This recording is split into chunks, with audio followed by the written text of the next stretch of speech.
This one under good problems to have. Your side hustle is a huge success, but the fact is when it comes time to hire employees or contract with outside vendors, it can be tough to grow beyond the basement. So we're looking at how to make the leap from a side hustle to a bigger business.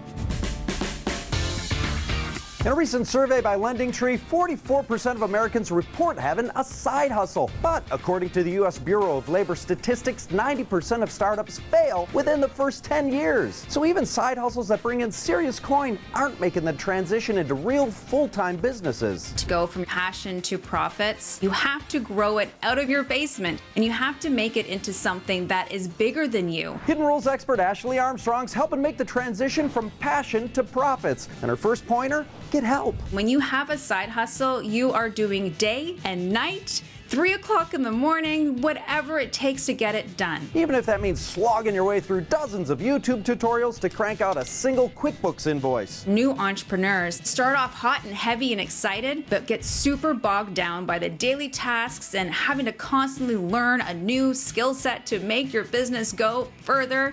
It's exhausting. And unsustainable. Help is like the best thing you could possibly do for you and for your business. Just look at your local grocery stores, your restaurants, your retailers, some of the biggest guys, Microsoft, Apple. It's not one person doing the job. It is multiple people doing the job to make sure that the entire business moves forward. So to join the ranks of established businesses, you'll need to assemble a team too. And don't just hire your cousin Lenny because he's between gigs and works cheap. A lot of people try to find someone who's not exactly qualified for the job. They're not willing to put up the dough and have the best person possible to get the job done. Hey, if you want to go pro, you've got to hire pros. Hiring someone who already knows how to do what it is that they're supposed to do because they're an expert in it. And that's expertise you can learn from. You should be hiring people that are experts in their field so they can tell you what needs to get done, not the other way around. Hiring that first lawyer, accountant, or social media expert is a gut punch, a chunk of overhead you've never carried before. But the end goal for this stage of growth is to create systems that protect your passion. That tipping point of knowing, okay, something needs to change